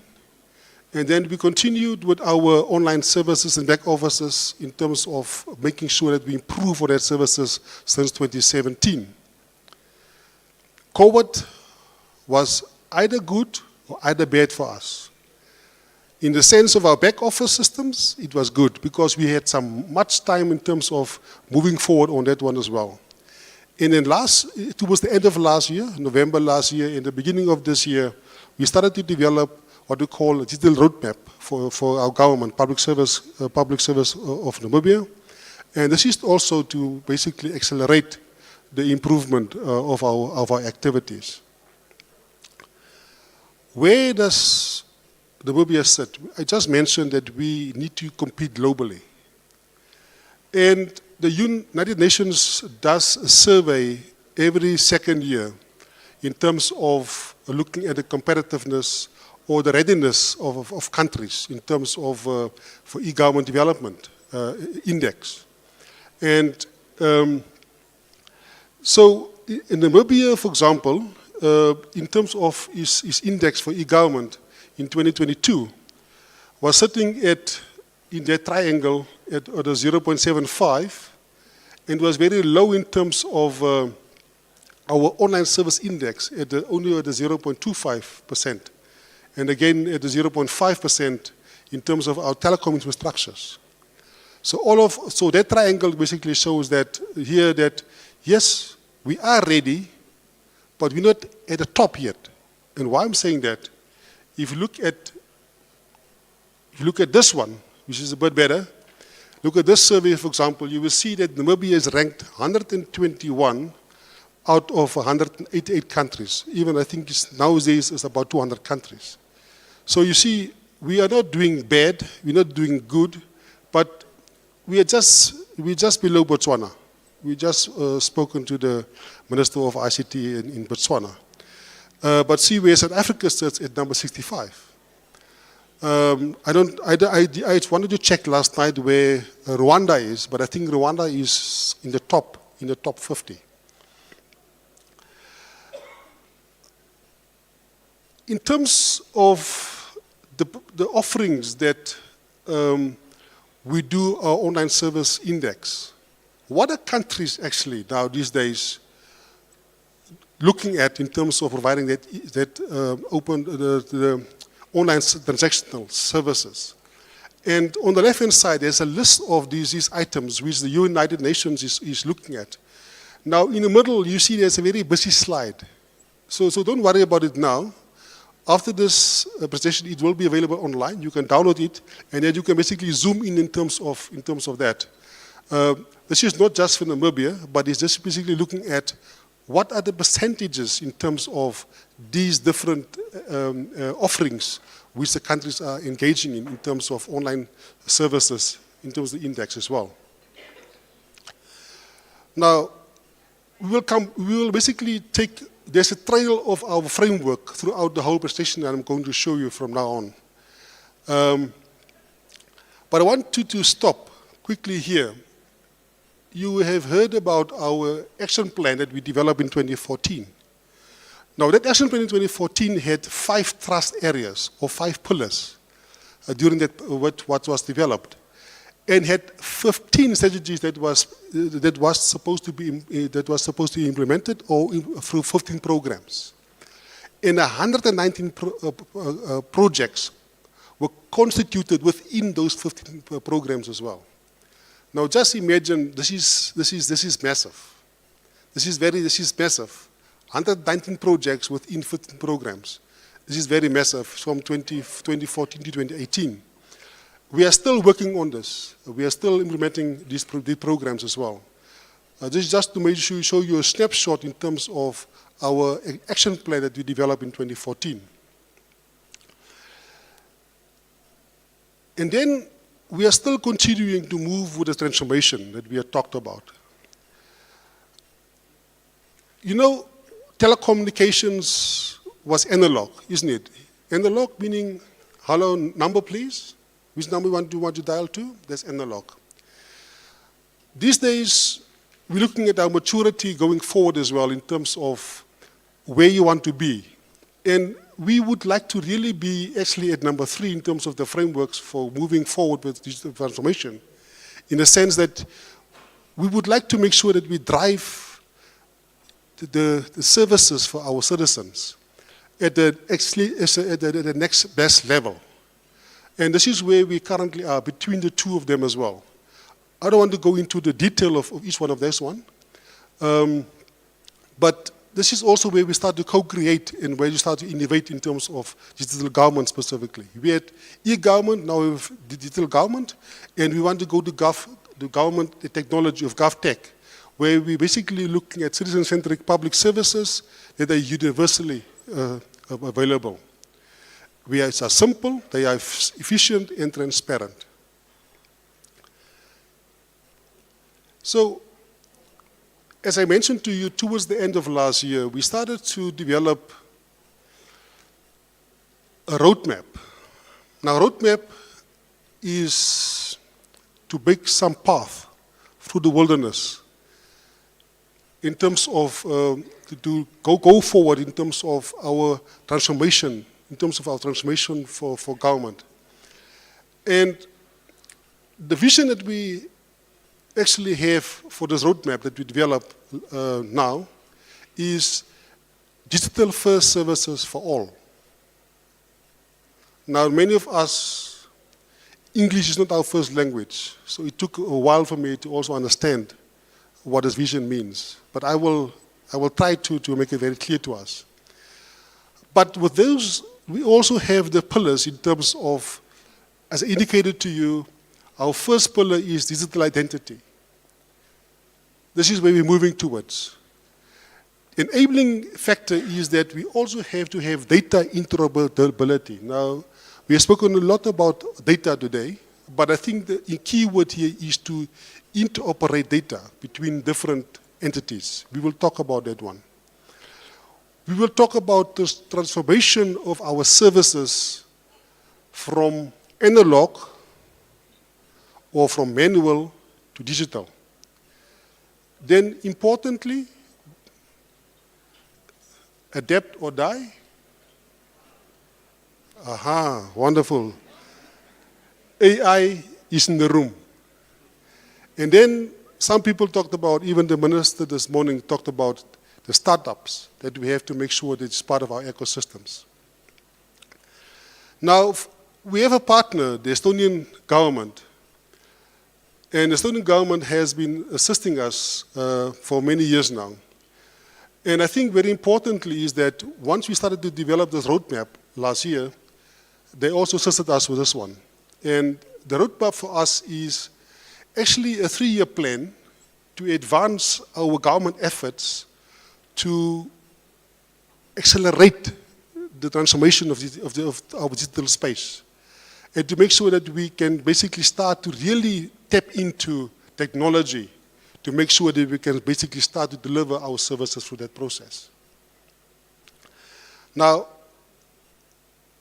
the vision that we have, digital first services for all, is very important for us in this room today to remember. If you forget anything, there's 2 things that I will tell you to remember today. This is one of them. Remember our vision for the country, digital first services for all. And it must be inclusive, it must be citizen-centric, it must be integrated. Remember the issue around silos, we don't want silos anymore. It must be trustworthy and secure, the issues around cybersecurity, all of that as well. It must be innovative, transformative. It must leverage also on the existing and the current technologies that we currently use as well. The roadmap for us is to transition from traditional methods, the analog methods, the manual methods, of public service provision to a priority on developing and delivering digital services. We would like the citizen, some of us are citizens first, then we become employers of a company, isn't it? But when you go to Home Affairs, you must go with the paper from point A to point B. When you go to the bank, you must fill in the paper from point A to point B. We would like to reduce that traditional approach. And then we would like to emphasize on the digital inclusivity to make sure that all of us, even if you're impaired or you're disabled, you also basically can use the services for going forward. We have also to prioritize within what we're doing in terms of our transformation. Colleagues, we cannot oversize the issue of our digital IDs for our citizens. And then I'm bringing in a new equation, the expansion of our unified data exchange platform, which we call NAMEX.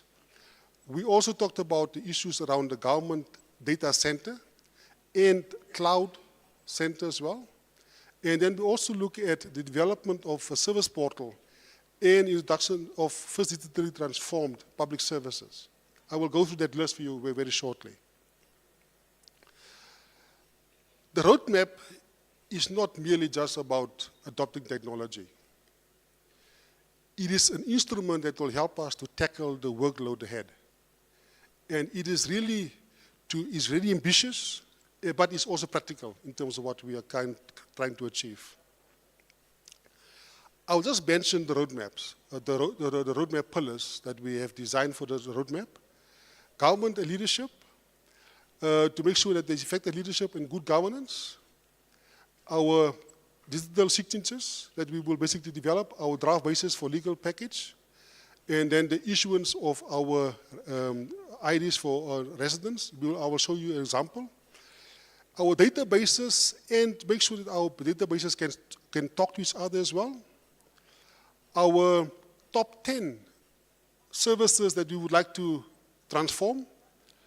The issue around cybersecurity and data protection, that is taken care of by the Ministry of ICTs, so we don't have to go much on that one. They are on top of that one and they're doing a good, diligent job on that one. Government infrastructure, similar thing as well. Here we're also looking at the government data center and the cloud plan and our cloud policy going forward. And then the national data center that we want to develop for the country. Yesterday, Professor Anisha talked in length about the data center yesterday. So those are the milestones that we have going forward for the next 3 years in terms of this activities that I just outlined for you in terms of a roadmap as well. I have not enough time, so I must quickly go through some of the slides as well. Colleagues, this slide is there to confuse you, because you need to find yourself somewhere there. If you're a government, you need to find yourself where government is. If you are in the private sector, you need to find yourself where in the private sector you are currently. But what it basically protects, what it basically says is that we are ready to build bridges between government and government, government and business, and government and citizen. This is NAMEX, our Namibian Unified Exchange Platform. It's an interoperable vehicle or a middle layer that we have developed for government, and it is currently working. It is currently in action. It is currently available for different entities that will basically want to interact with government. We said government wants to interact with you, we can share data with you, and you can share data with us. But sometimes people will come to you and say, oh, you need to change your format of your data to be like this. I think you must change your system to be SAP before you can interact with us. You need to maybe work with Oracle forms before you can connect to us. NAMEX is like the gentleman just said, it's open. It's open for all of us. You don't need to change or convert your systems, because this is the previous, what you call X road, and it doesn't discriminate. It just basically makes sure that you can exchange data with us, and we can exchange data with you as well. So I just wanted to, for example, mention one of the good things is that currently we have the Bank of Namibia who is in piloting with us. Now the Bank of Namibia has other affiliated banks like First National, Nedbank, Standard Bank, Bank Windhoek. Is there other banks as well? Okay, most of them are there. But when you go and open up an account at one of these banks, you have to basically give them a document that says, this is my ID, and my ID has been certified by the police. And then I can open up the bank account. And they say, yes, it's fine. Then after you go away, they do the internal things, isn't it? And it takes you a while to open up a bank account. It might take you a week, might take you 5 days, make it 2 days, 3 days, depending on which bank you are. I'm not saying any bank, I'm just saying it takes you a while to go to a bank to open an account. But we are currently piloting for the banks. When you're sitting in front of the clerk that opens up your bank account, to immediately validate whether you are on our NPRIs, National Population Registration Database. So that the bank connect directly to Home Affairs to validate whether you are a legal citizen of this country, whether your ID and you are existing currently on that as well. So this is currently what we're doing to test in terms of that as well. And for other institutions as well. We have also telecom, we have pension funds, and then we also have the Register of Deeds as well. And very soon, we will also have BIPA as part of our NAMEX system. This is the second thing I want you to remember. If you go out there and you say that government wants to engage in terms of making services available to the citizens, this is how we will interact with any other institutions, outside government or within government as well. So if you are from the Ministry of Gender, we already engage with you in terms of NAMEX. Good. So I want now to quickly just go a snapshot of the projects that we have done, we are currently busy with in terms of going forward. This is the high level in terms of the Harambee plan that we did.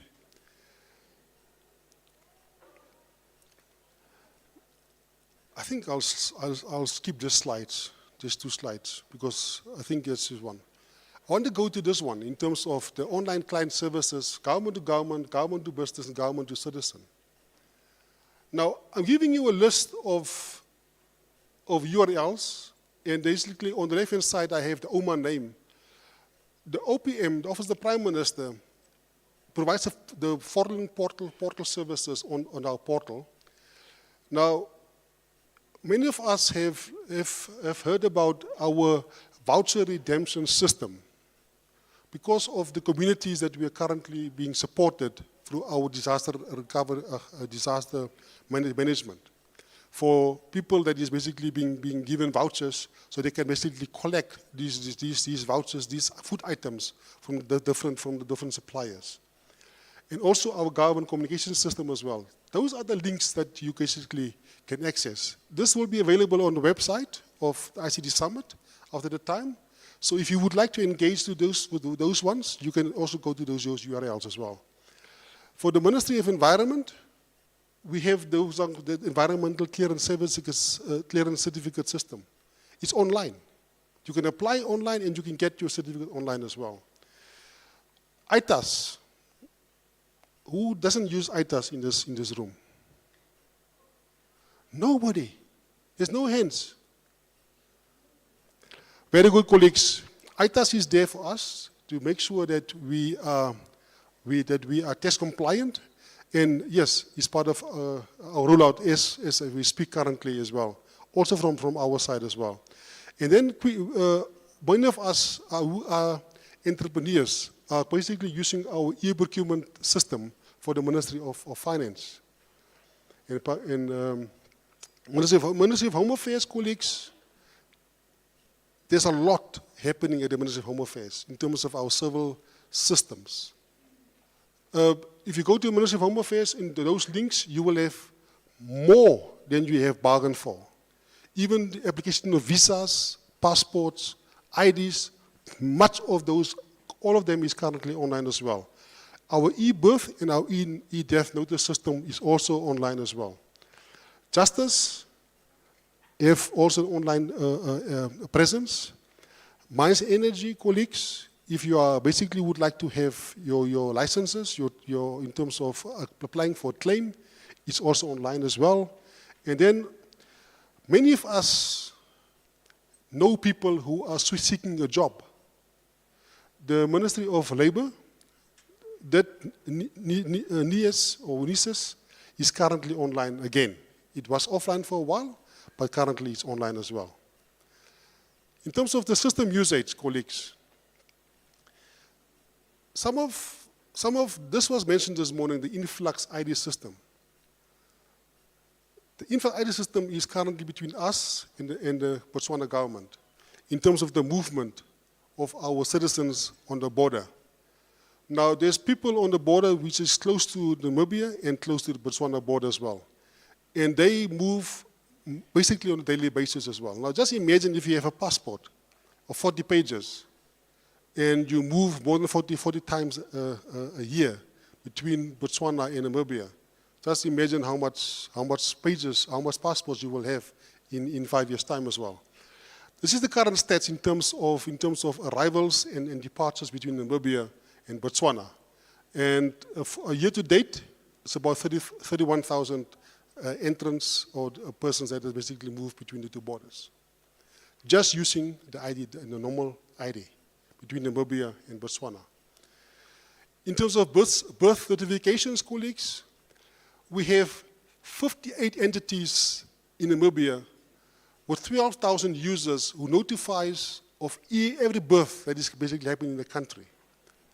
And to date, this year, 2024, up to the total of, I think was, this is in the end of July, was 47,000 births that has been registered. That is a lot of babies. Colleagues, our legal identity, very, very important. This is coming to all of us. Yesterday, the Minister of ICT's, Honorable Emma, said that going forward, and even the ED yesterday said, going forward, we will have one ID card, which we will basically use for everything. Everything that we will use going forward as well. And this is even to collect your old age pension when you basically retire. And this is just to show you a glimpse of how that looks like, and this is the chip that is currently on that as well.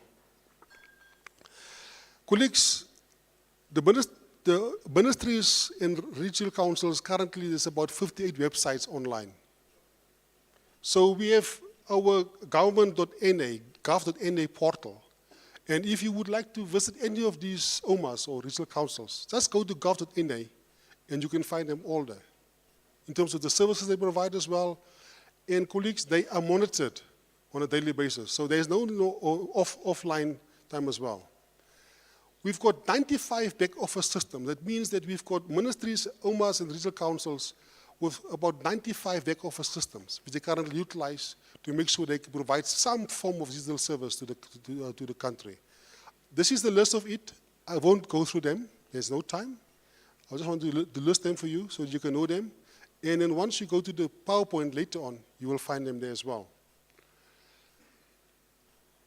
I just want to say, as a public servant, in this government, we need to adapt or die. Wonderful. We need to integrate AI into our e-government services. There's no two ways about it. We have to be very careful about that. We have to look at the ethical considerations about that. And it must be done now. Not later, it must be done now. And then we need to prioritize these systems. And we would like to make sure that it is part of our broader goals of our digital government going forward. There's some challenges. There's one challenge I want to iron out today. If any of you who are not in government wants to come to government and wants to work in government, sometimes the position that you want to go to is a bit different because our current structures in our job families within government is not aligned for the new world, as I can say that.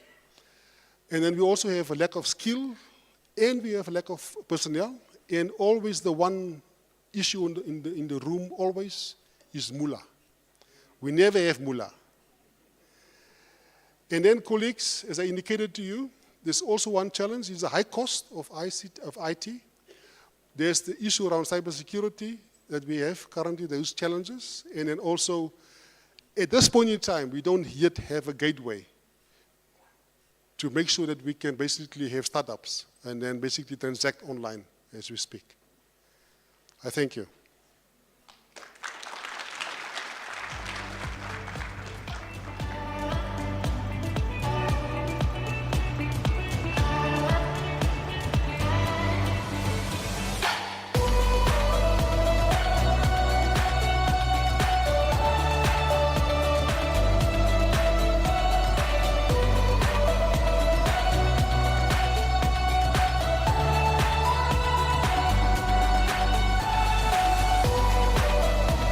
Thank you so much, Mr. Van Wyk, for that insightful, very few words, but many, and meant so much. Let's give him a round of applause, please. So you can see government is preparing for our digital revolution. As you heard, I think for me, it's the digital ID that stands out. You know, when the police just stops you there and you don't have your driver's license, you should just be able to scan on their system and say, hey, Wena, this is my driver's license, you know? Then you don't have to get a fine. Yeah, we are all afraid of those fines, right? So I think government is moving in the right direction. But let's open up for a few questions before we take a break. Then we will be back for another great session, which my colleague will be facilitating, and I'll take a short break, and then we will move on with our program. So, yeah, I can see the appetite is very high. Please keep it very brief, straight to the point. Introduce yourself as well, so that we know who is speaking, and take it away. Please stand. Hi, good morning, everybody. My name is Angelo Kluter. I'm from NQA. I just wanted to ask, thanks, Mr. Van Wyk, for the insightful presentation.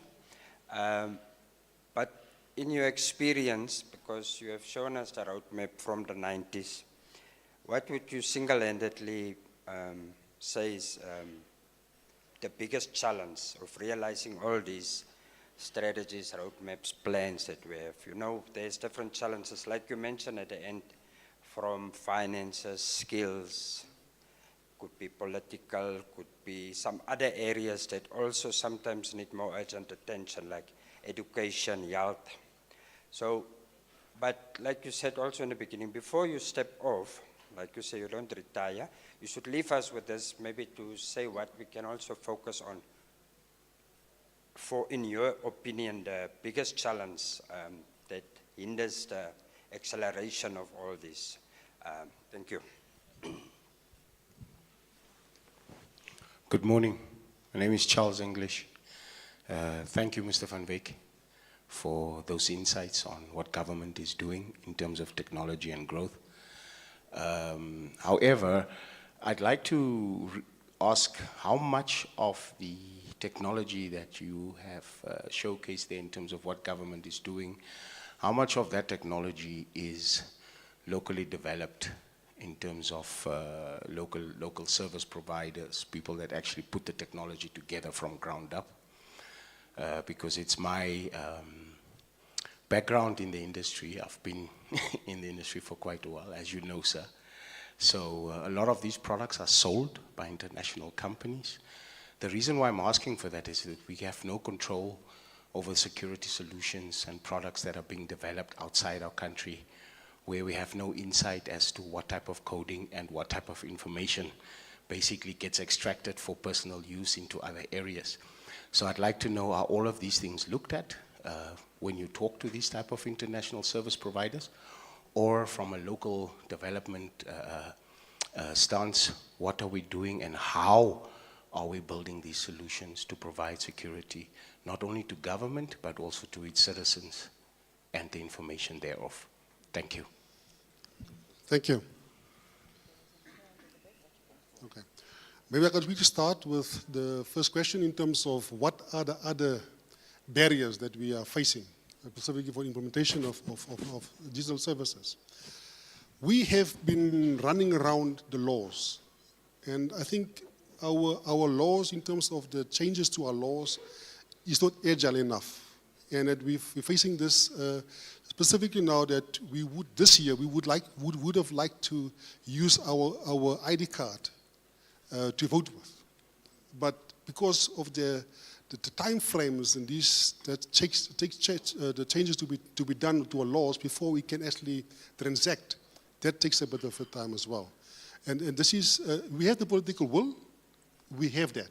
But this is also that just this red tape that we basically find within the system that is basically doing that as well. The other challenge that we are facing is that us as Office of the Prime Minister, we are mostly facilitating the process. But those ones, the OMAs, who do the implementation specifically and do that, sometimes they are sometimes also causing some delays within the entities as well. So this is where we also then find that instead of maybe having to do this in 6 months, it takes maybe 1 year to finalize the process as well.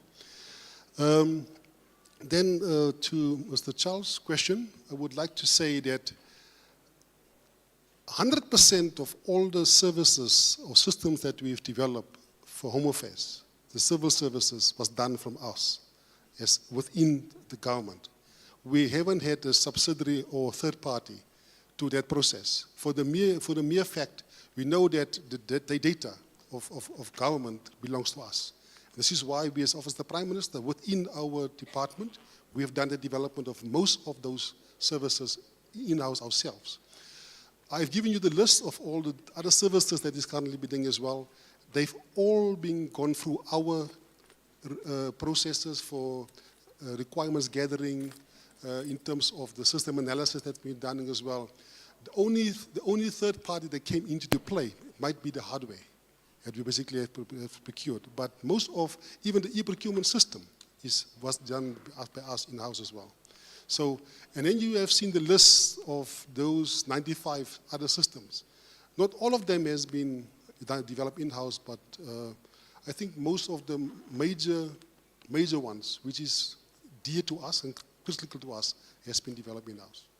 Yes. Thank you, Alfred Swart. I'm a researcher. I spent my whole life in politics. Sure. The former president, late President Gaddafi said, if you don't have land, you don't have freedom. Namibia is a capital country. Capital means money is important than the people. I just want to quote something from the late, not late, but president of Uruguay. Jules Mojica, he said, let us remember that human life is a miracle. Consider that human life is a miracle. That we are alive as a result of miracle. And that nothing is more important than life. Our biological duty is, above all, to respect life, promote it, take care of it, reproduce it, and understand that the species in our being. As I was saying, I'm also a researcher.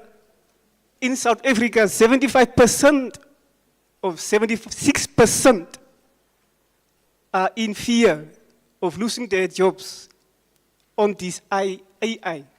What is Namibia's position of the identity of Namibia?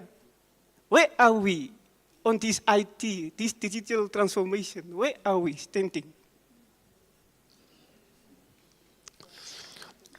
Thank you for that difficult question.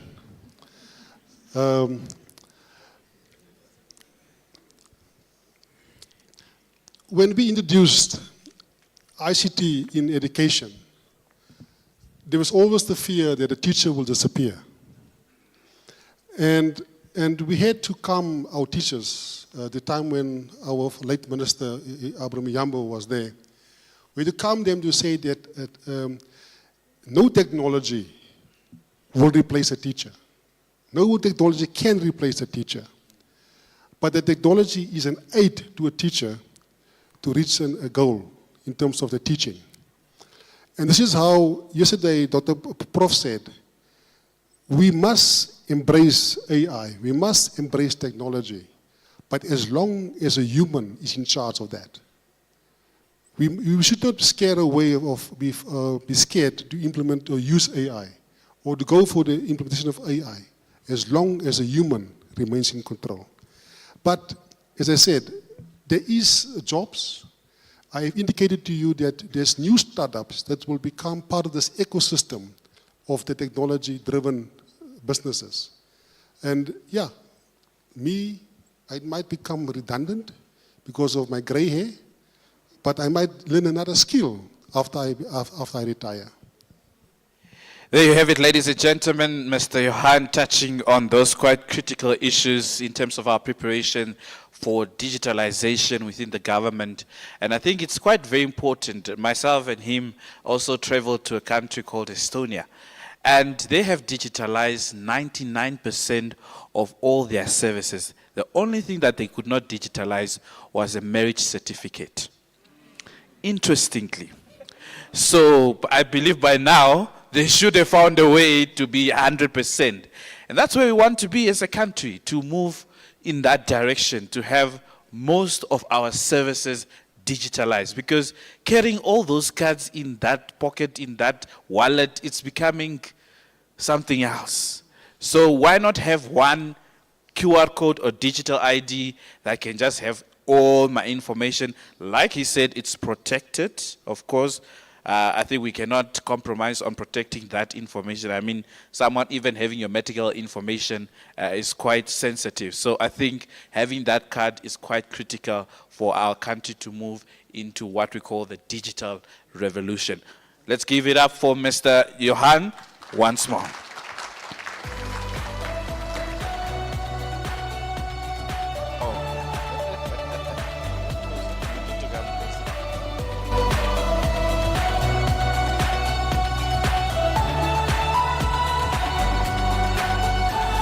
There we go. Thank you. Let's give him another big round of applause. We now know where government stands, so we also want to see how the private sector is also navigating, you know. It'll be interesting. That collaboration Yeah. that Telecom and MTC were also sharing. Shoki, before we take a short break, I just want to remind the audience that we'll be giving away some goodies, but not free.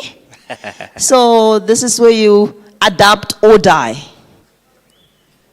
So you would want, during the short break, you would want to visit the stalls if you haven't visited them yet, just to browse through, because we are going to ask you a few questions and then you walk away with some very, very nice goodies. So you need to know who are our sponsors, what do they offer. It's just very simple questions. You answer the question, you get something. Indeed, indeed, indeed, indeed. So we're going to take a 15-minute break. So we all are back by 20 past. Do we agree on that? I should not come shouting in the foyer looking for you. I think if you're not here by 20 past, we'll lock the gate and we'll continue with our session.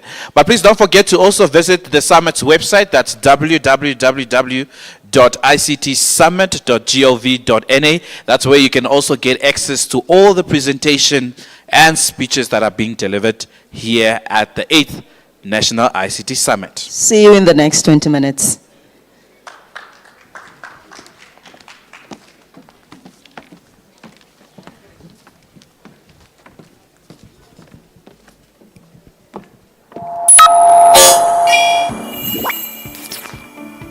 TMU SDS, powering Namibia with cutting-edge ICT solutions.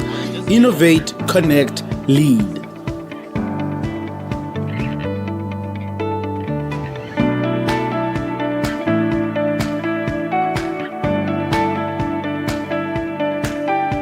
Future-proof ICT, powered by TMU.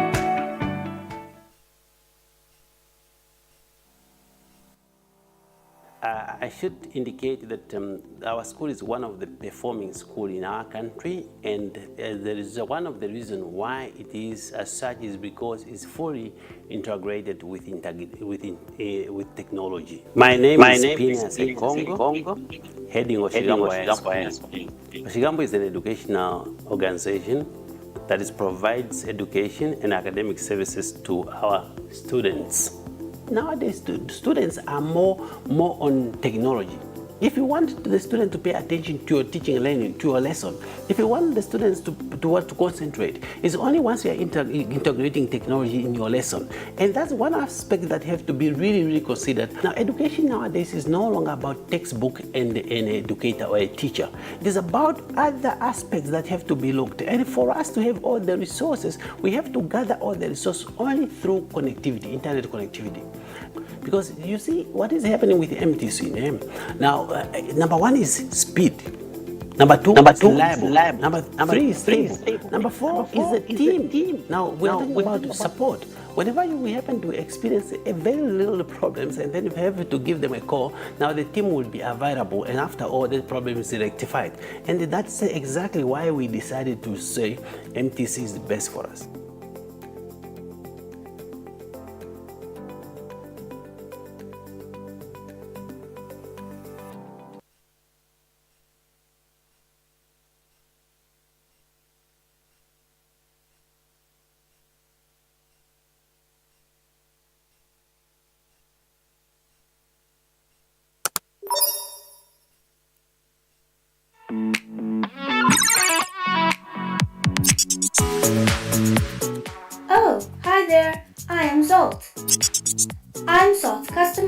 helper at your service 24/7.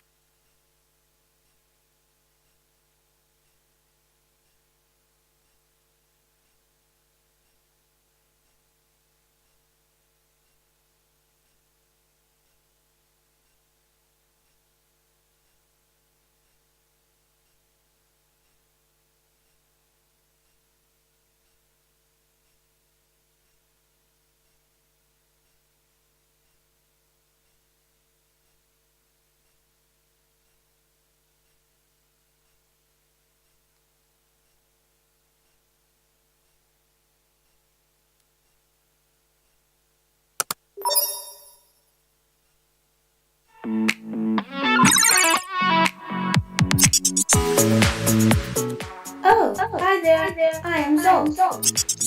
I'm Zol, customer service helper at your service 24/7, 365. Go groovy, baby. I'll answer your questions and point you to the right place or human to find the stuff you're looking for.